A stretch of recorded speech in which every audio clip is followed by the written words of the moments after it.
everyone! My name is Haley. It's summertime! And we're talking about what it means to make waves. Because what you do today can change the world around you. There's lots to do in the summer. Sometimes it can get crazy. Woo! Woo!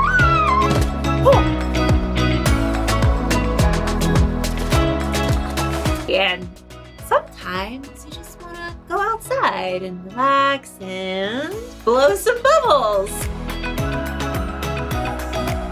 Look at them just floating in the air, not a care in the world. And sometimes if you're really gentle, you can catch one.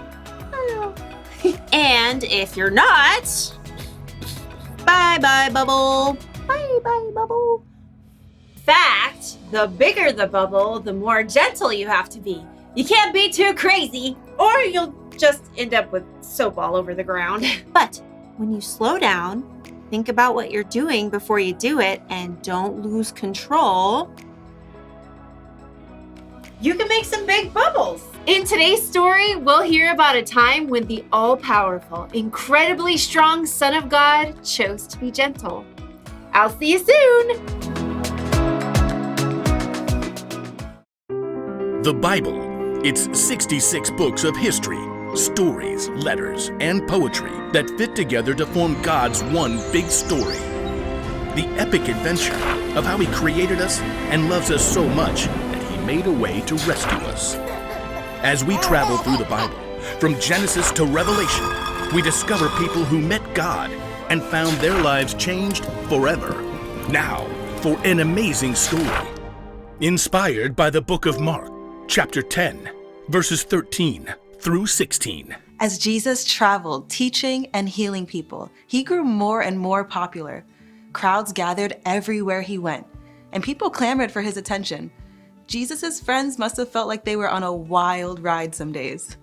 This is all getting out of hand. Some days we hardly get to talk to Him. It's like we're just here for crowd control. Jesus has the Pharisees going after Him at every turn, and half of Galilee wants Him to heal a blister or fix a sore toe. As Jesus and His friends traveled toward Jerusalem, they stopped at a town across the Jordan River. Once again, religious leaders tried to heckle Jesus. They won't leave Him alone. After the Pharisees finally left, the disciples gathered around Jesus. At least He gets a break now. Yeah, and we get to actually hang out with Him. Just us. No loud, demanding crowds. It's a ruckus. Jesus' friends looked up to see another group coming their way. Moms, dads, and a whole group of small children. You gotta be kidding me. We're not running a babysitting service. They probably want Jesus to bless their kids. He's been busy all day with leaders and people with real needs. He doesn't have time for a bunch of snotty toddlers. Many families must have had the same idea because they all made their way towards Jesus. Some kids ran around shrieking while others held tightly to their parents and watched with big eyes. Please, could Jesus bless my little girl? And my boys, if He could just lay His hands on them. I brought my little granddaughter. Hold it. Jesus can't see you right now. He's tired. Not to be harsh, but he's got bigger fish to fry. You know who you're asking to talk with? I saw Jesus face down the wind and waves. He can heal sickness and turn one meal into a feast for 5,000. And you want Him to waste His time singing Itsy Bitsy Spider. When you put it like that. Jesus heard the commotion. He quickly came forward to see for himself. Sorry. These people want you to bless their kids. Yeah, they're about to turn this place into a circus. Don't worry, we'll get them out of here. Stop. What? Let the little children come to me. For reals? Don't keep them.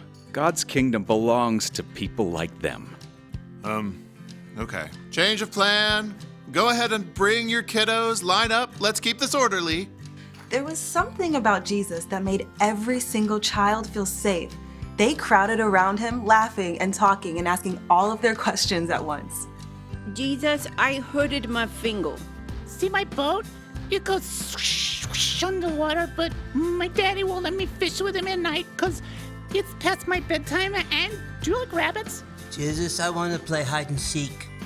Children were considered the least important people of all at this time, but Jesus stopped everything to welcome them with His arms open wide. He cradled wide-eyed babies. He scooped up wiggling toddlers to sit on his lap. Jesus may have even played hide and seek with a few rambunctious 3-year-olds.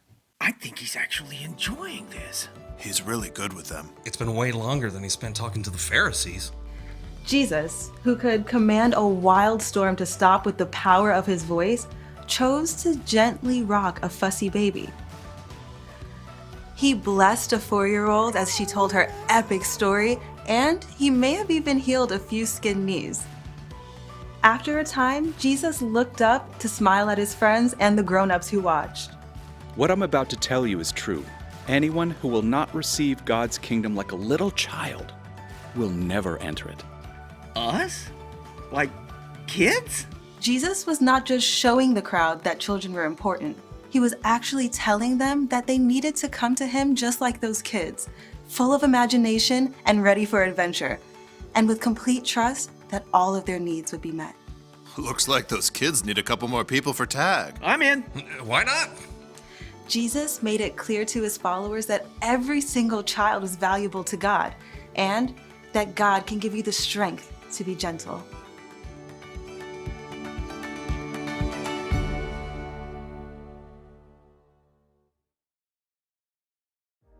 I think we can all agree that Jesus is strong, right?